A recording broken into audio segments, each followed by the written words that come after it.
Assalamualaikum Pak Budi. Waalaikumsalam warahmatullahi wabarakatuh. Ya. Budi sedang membaca apa ini?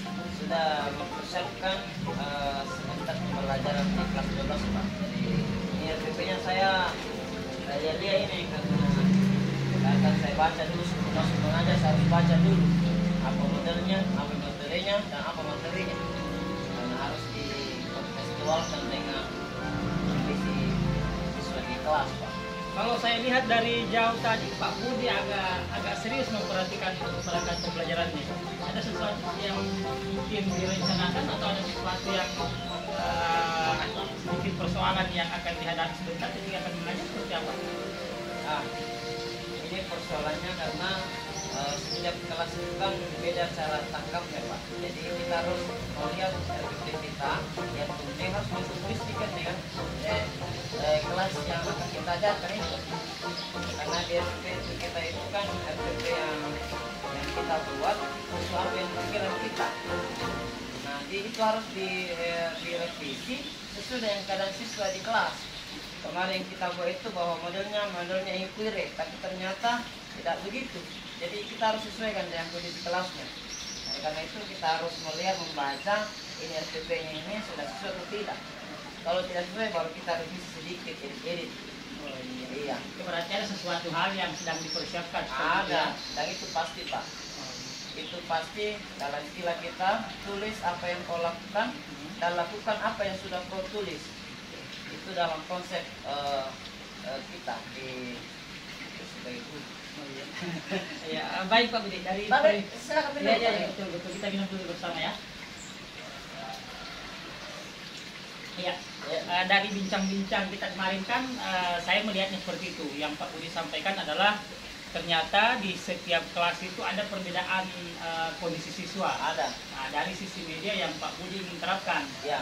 Ya, berarti kalau boleh tahu tujuan dari perbincangan kita kira-kira ini apa yang Pak Budi harapkan setelah kita selesai berbincang di hari ini?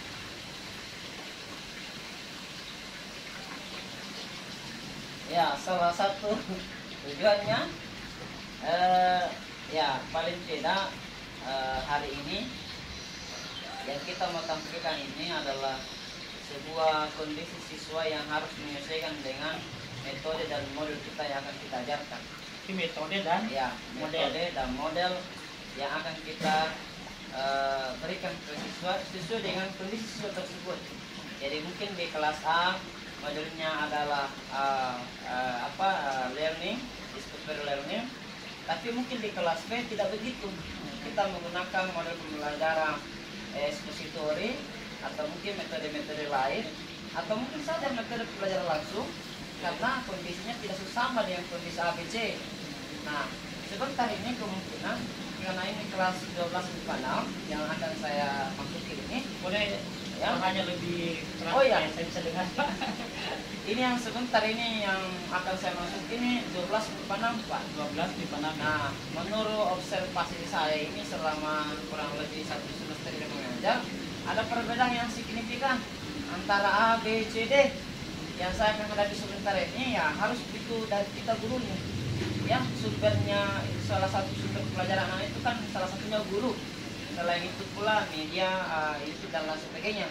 Yang kami hadapi sebentar ini memang sumbernya harus dari guru ini. Baik, jadi saya mencatat ini Pak Budi bahwa terkait yang Pak Budi ingin diskusikan adalah bagaimana penerapan model pembelajaran. Berarti tujuan diskusi kita jika saya ingin mengulang tadi yang disampaikan Pak Budi adalah bagaimana Pak Budi merefleksikan model atau metode pembelajaran seperti apa yang akan saya terapkan nanti di kelas 11 MIPA 12 ya, 12 MIPA 6. Seperti itu Pak Budi ya? Ya. Oh, iya. Oke, berarti model atau metode pembelajaran. Kalau boleh tahu referensi Pak Budi untuk rencana yang diterapkan direfleksikan kira-kira dengan tadi bahwa ada observasi di kelas 12 MIPA 6, rencananya Pak Budi apa?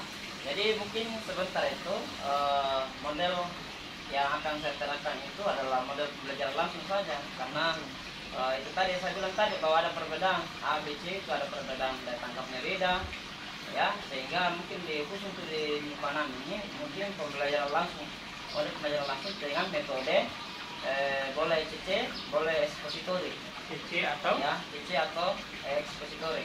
boleh ditambahkan seperti apa, dieksplorasi lagi ya?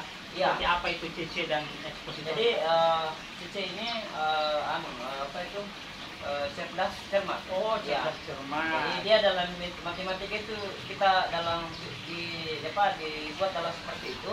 Jadi harapan kita di situ CC itu adalah kita menemukan ada siswa yang kita temukan siswa yang sedikit kurang paham. Itu yang kita bina sampai dia paham. Oh, Iya. dengan diawali dari Nah. CC ini. CC itu. Jadi misalnya setelah kita menjelaskan dalam mungkin 20 menit, 15 sampai 20 menit, kita jelaskan, habis itu kita melakukan sebuah interaksi dengan anak kita. Interaksinya boleh dalam itu pertanyaan. Setelah ada pertanyaan, mungkin kita akan memberikan mode masuk CC itu. Mode CC-nya itu adalah kita berikan soal. Soal pertama itu soal yang susah. Oh, begitu ya. Nah, kalau ada siswa yang tahu dari soal itu, berarti indikator pembelajaran pada itu dianggap tuntas oleh anak itu. Maka kita bebaskan dia bisa istirahat. Salah satu respon kita adalah penanganan itu adalah memberikan hadiah. Hadiahnya dalam bentuk dia boleh jalan-jalan keluar dulu, istirahat, atau dia boleh makan-makan dulu dan seterusnya. Ya. Berarti CC ini pertanyaannya nanti dalam Pertanyaan. bentuk level. Yes, level. Dari yang lebih sulit tadi, sulit, ke yang sedang-sedang, kurang sedang, susah, mudah, paling mudah. Nah, jadi di paling mudah inilah akan kita temukan siswa yang memang kurang paham di situ perlu pembinaan dan kita gurunya. Jadi kita akan kasih motivasi di situ dan lain sebagainya. Kalau expository sendiri, Expositor itu bisa saja sebentar dalam proses pembelajaran langsung ada siswa yang bertanya lalu kita bisa suruh naik menjelaskan. Jadi expositor itu yang saya pahami itu adalah mengaktifkan jiwa siswa. Iya, jadi kita masukkan siswa selama ini kan rata-rata itu sasaran pembelajaran itu kan guru. Padahal sebenarnya itu target kita siswa. Hari ini adalah yang terjadi dominan gurunya. Kita mau lakukan ini dominan siswanya. Jadi kalau kita sudah berikan pengarahan sedikit, lalu kalau ada siswa yang mau lanjutkan, silakan dikasih kesempatan. Biarkan mereka menjadi guru. itu dia berarti Iya. CC dan expository. Ada satu dalam bentuk cerdas cermat, Ya. kemudian yang satu lagi adalah bagaimana peserta didik terlibat langsung Terlibat langsung dalam proses itu. proses pembelajaran. Dan saya pikir itu bagian dari Merdeka Belajar juga itu, iya, gitu ya. luar biasa. Bagaimana caranya anak-anak ini bisa juga menampilkan kompetensinya, kemampuannya dalam menjadi guru. Kalau direfleksi ini Pak, sehingga Bapak tadi saya melihat membaca RPT, kemudian diskusi kita kemarin, kira-kira kemungkinan-kemungkinan yang Pak Budi harapkan saya datang untuk komunikasikan ini ketika ini diterapkan seperti apa? Apa hal-hal yang mungkin yang saya pantau sehingga Pak Budi nanti kita bisa refleksi bahwa mungkin di bagian ini yang perlu ditingkatkan. Ya. Menurut Pak Budi perasaannya seperti apa yang perlu saya ini bantukan di sisi pemantauannya itu? Jadi saya pikir Bapak sebagai pemantau dalam proses daftar ini, yang kami harapkan dari Bapak ini adalah melihat dulu apa yang terjadi. Yang kemudian ada hal-hal yang perlu ditingkatkan, maka kita diskusikan lebih lanjut. Ini yang lemah, ini yang perlu, ini yang tidak perlu. Mungkin dari segi bahasa, atau mungkin dari segi waktu yang kita pakai, atau mungkin efektivitas pembelajaran itu jika ini. Nah, itu mungkin perlu didiskusikan lebih lanjut. Berarti saya mencatat 3 ini Pak Budi. Persoalan waktu, kemudian efektivitas, dan tadi apa ini bahasa ya? Bahasa Berarti komunikasi. fokus observasi saya tidak keluar dari sini Pak Budi. Iya, itulah. Bagaimana waktu, kemudian efektivitas dan bahasa. Dan setelah nanti kita melakukan observasi bersama di kelas, berarti kita akan bincang lagi ya. Iya. Ya, kita akan bincang lagi Pak. Oke. Kalau misalnya Pak Budi, Tapi yang paling penting dalam pemantauan ini bagi saya adalah ada hasil yang akan kami capai juga dari model yang akan kami terapkan ini. Karena sebentar itu Pak, sebelum masuk di inti, mungkin kami pakai dulu sampai 5 menit. Itu akan saya tampilkan dulu beberapa media dalam video supaya anak-anak bisa lebih fokus dalam pembelajaran nanti. Jadi harapan kita itu nanti anak-anak diarahkan fokus pembelajaran dengan mengambil hatinya. Caranya adalah tadi pendekatan spiritual. Ya, ya bagaimana? Iya, Jadi oke. kami kasih waktu kami dulu memberikan media itu video. Nah, dan ini kami juga lakukan di kelas-kelas lain, mau di kelasnya A yang bagus, mau kelas B yang bagus itu kami sertai sama itu. Itu di awal Di pembelajaran awal pembelajaran. ya. Karena harapan kita ini anak-anak bisa lebih konsentrasi dengan pendekatan spiritual, pendekatan sosialnya gimana dan seterusnya. Oke. Tapi itu Supaya kan bisa tersentuh. itu kan mengawali pembelajaran. Mengenai pembelajaran. Sebelum masuk ke metode tadi yang akan Iya, diterapkan yaitu iya. CC dan ekspositori. Iya. Oke. Kalau misalnya Pak kita berhitung rentang nih. Kalau misalnya Minum kopi dulu, Pak. itu luar biasa ini diskusi Iya, iya, kita pagi silakan. ini ya. Ya, luar biasa Pak Budi. Ya. Kalau misalnya kita hitung rentang 1 sampai 10 Ya. dalam apa persepsi Pak Budi kira-kira penerapan CC dan ekspositori di kelas 12 MIPA 6 ini nantinya kira-kira di rentang mana? Untuk di Dalam Emang ini, prediksi situasinya ya, nanti. jadi untuk di Emang ini mungkin dia pada posisi sekitar 75. 5 sampai 7 ya. Ya, ya, 5 sampai 7. Kalaupun ada yang lebih dari 7, mungkin hanya 1-2 orang. Ya, maksudnya ini secara umum ya. Nah, itu menurut observasi selama kami mengajar di situ ya. Tapi nanti kita lihat sebentar, karena jangan sampai anak-anak juga punya perubahan cara belajarnya di rumah. Toh? Oh, berarti, Iya. gitu ya. Berarti kira-kira ini kan angkanya 5 sampai 7. Iya. Berarti ada 8, ada 9, ada 10. Iya. Kira-kira 8, 9, 10 itu kalau mau dicapai apa kira-kira yang harus kita ini? Jadi anak-anak itu karena kami menggunakan pendekatan CC ini, ternyata anak-anak itu Pak ada kesiapan di rumahnya. Oh. Jadi kompetisinya ada. Iya, jadi dia punya ada persiapan di rumahnya dia belajar dan memang di akhir pembelajaran itu saya kasih motivasi. Kalau mau bagus interaksinya, komunikasinya nanti dengan berikutnya dengan metode pembelajaran begini dengan materi kita hari ini dipelajari supaya nanti komunikasinya bagus, interaksinya bagus kan, ditanya langsung dijawab. Dan itu yang saya lihat ada kesiapan anak juga dalam menerima materi ini dengan pendekatan ini karena mereka ada apa? Ada daya tariknya gitu. Berarti 2 kalau saya catat ini itu mencapai di atas angka 7 ya. Iya. Ada kesiapan Ada dari kesiapan dari rumah. kemudian pemberian motivasi. Pasti di akhir. Iya, di akhir pembelajaran ya. Iya. Di ketika saya melihat yang 2 ini ada nggak kemungkinan Yang menambah tadi ini kesiapan dari rumah kemudian motivasi? Kira-kira ada nggak hal lain yang mungkin Pak Budi pikirkan untuk ditambahkan atau cukup 2 ini?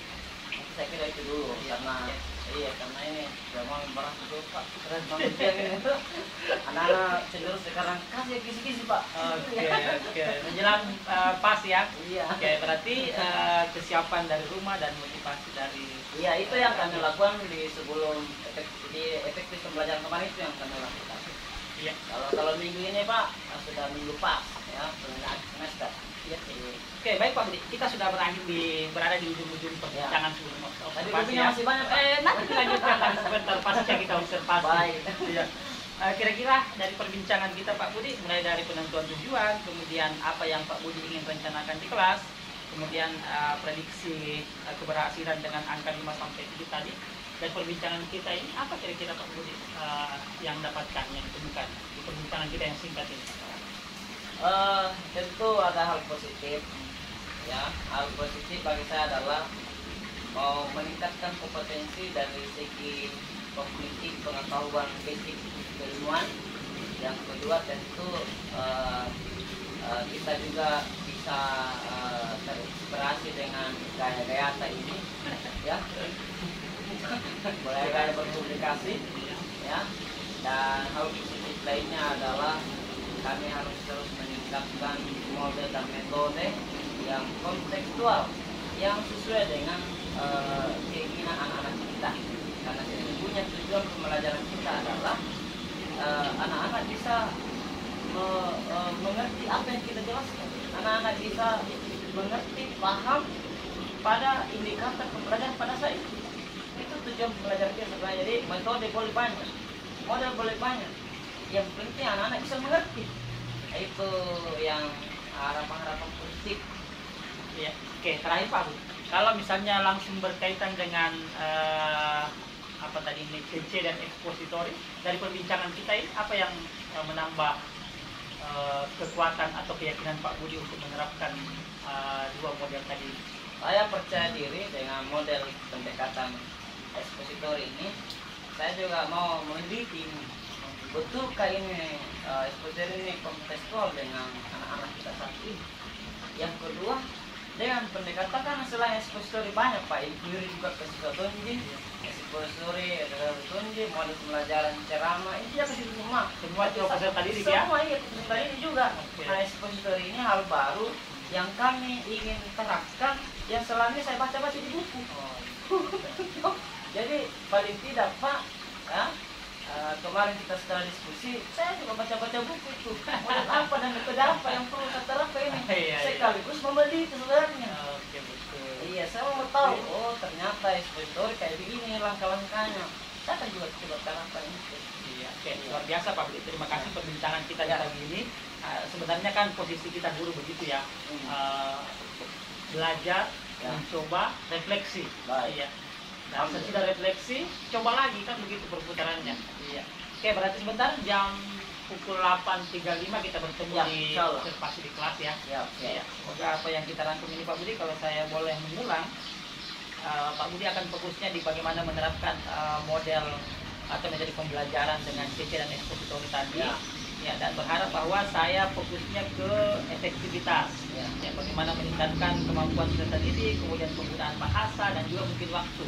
Ya, jadi saya tidak akan keluar ke situ Pak. Dan bagaimana memantau persiapan pembahasan Pak Budi tentang motivasi di akhir pembelajaran dan memantau kesiapan di awal dari motivasi di awal dan di akhir ya. Ya, oke, terima kasih konfirmasinya.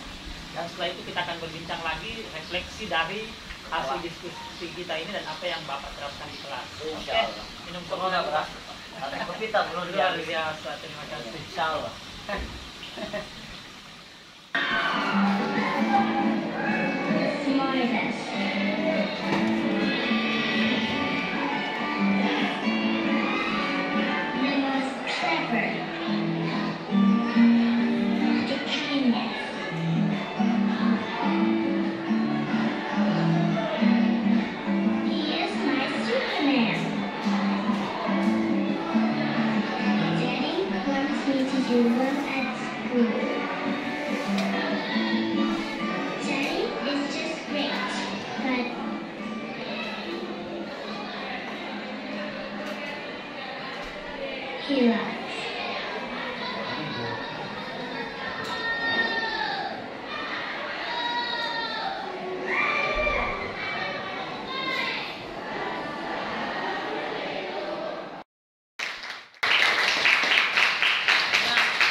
Ya, hidup memang seperti gelombang laut. Seorang ayah akan memperjuangkan demi anaknya, apapun itu pekerjaannya. Mungkin di antara kalian juga punya hal yang sama, nasib yang sama dengan ayah di rumah. Itulah hidup. Seorang ayah, seorang ibu yang memperjuangkan hidupnya, memperjuangkan dirinya, memperjuangkan segala-galanya demi anaknya, berbohong sama anaknya. Saya orang sukses, saya orang bahagia, saya tidak capek, saya tidak lapar, walaupun dirinya lapar, tapi demi anaknya. Betul? Betul. Karena itu kalian yang hari ini hadir, semuanya mulai dari ujung rambut sampai ujung kaki, semua dari mana? Dari orang tua. Dari orang tua. Mulai dari bajumu yang kau pakai sampai celanamu yang kau pakai, dari orang tua yang sudah berjuang di luar sana. Betul? Betul. Nanda, semua itu adalah hidup seperti gelombang laut, kadang naik, kadang turun. Hari ini kita miskin, tapi pastikan besok kita akan kaya. Betul? Betul. Ya. Nah.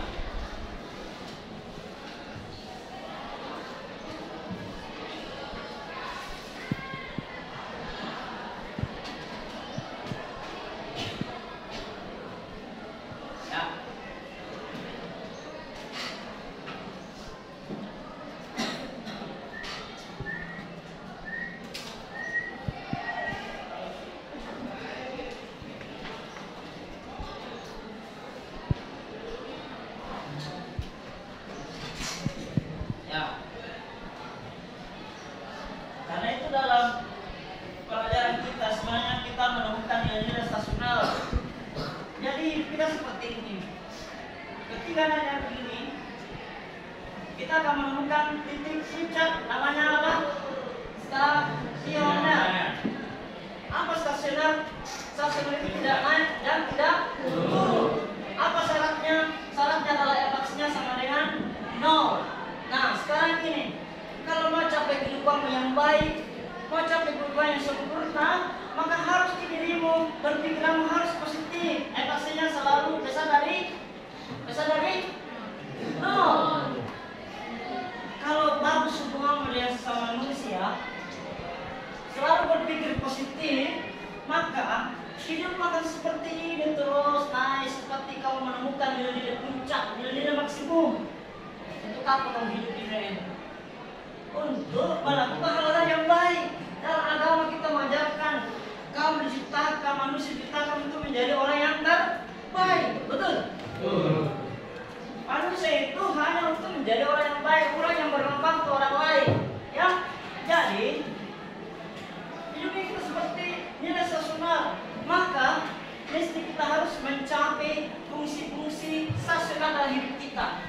Apa itu stasional? Syaratnya cuma dia harus turunannya besar dari sama dengan 0. Bagaimana mencapai nilai-nilai positif? Bagaimana mencapai nilai-nilai maksimum? Jadi kan turunan pertama itu besar dari 0. Syaratnya stasional adalah syaratnya stasional ketika turunan turunan pertamanya sama dengan 0.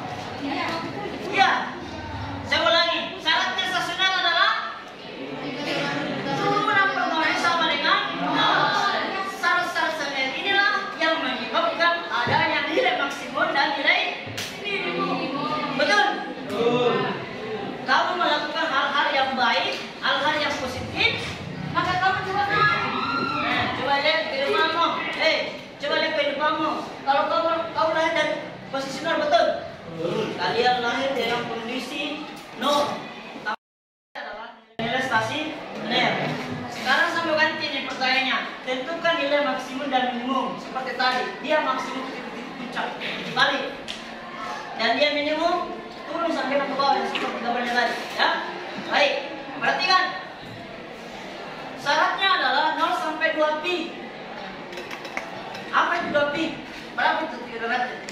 Ayo. Ya 360 derajat. Ingat itu ya. Soalnya adalah fx sama dengan sin 2x.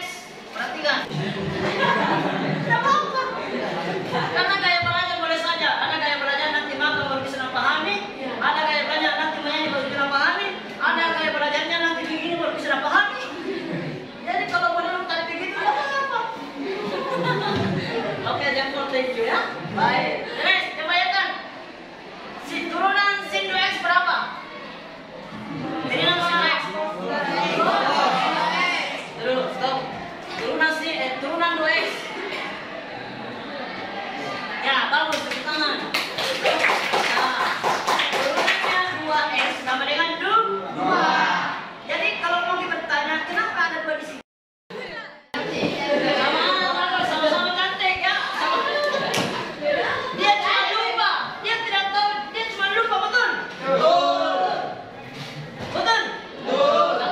Satu lagi. Maaf kamu. Sin 45 berapa? Iya. Bagus. Sin 45. Saya tanya lagi perempuan. Laki-laki maaf. Ya. Jangan selalu setiap kali bermain. Jangan sama diri. Mai semoga. I'm sorry, your name? My name is Sama. Aduh, panggilan biasanya apa? Yang bertanya siapa?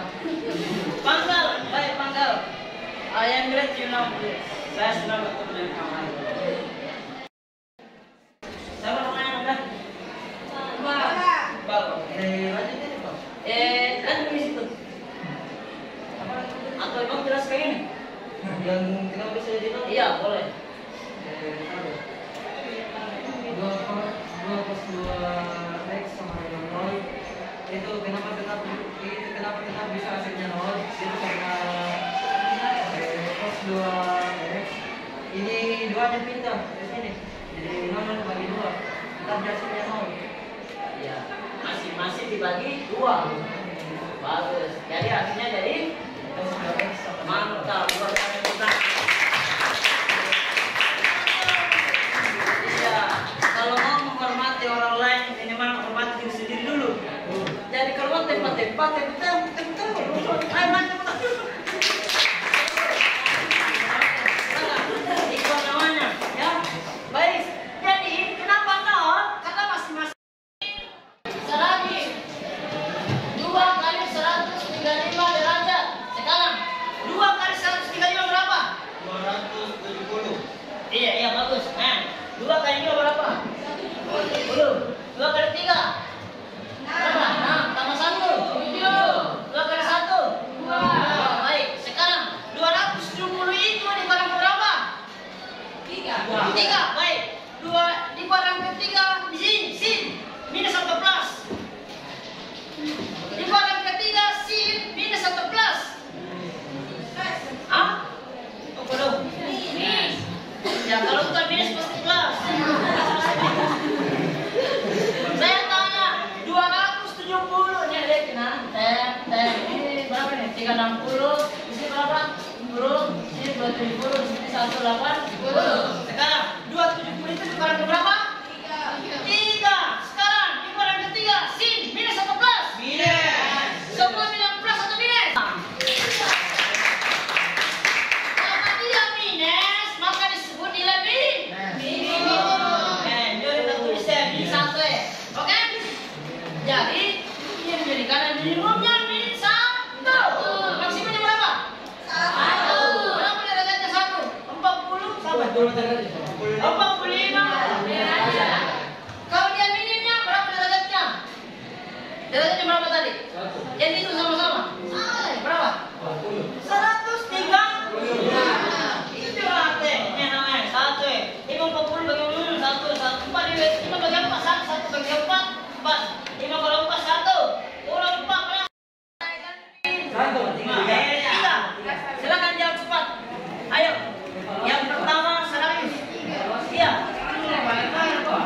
Silakan. Oke, ganti saja yang tanya ya. Ayo. Waktunya tinggal sedikit. Situ X saya ganti 3 atau 4. Bos dijual tuh. Iya, masuk juga.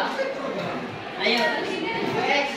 Iya, ganti-gantian kali ini. Ganti-gantian kali ini. Ayo, tercepat. Sin, Pak. Sin 2x saya ganti menjadi sin 3x.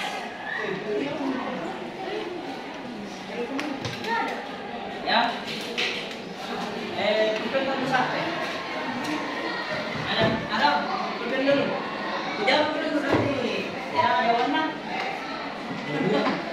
Paus jawabannya jawaban betul. Jadi daftar 3 siap. Sin 3x berarti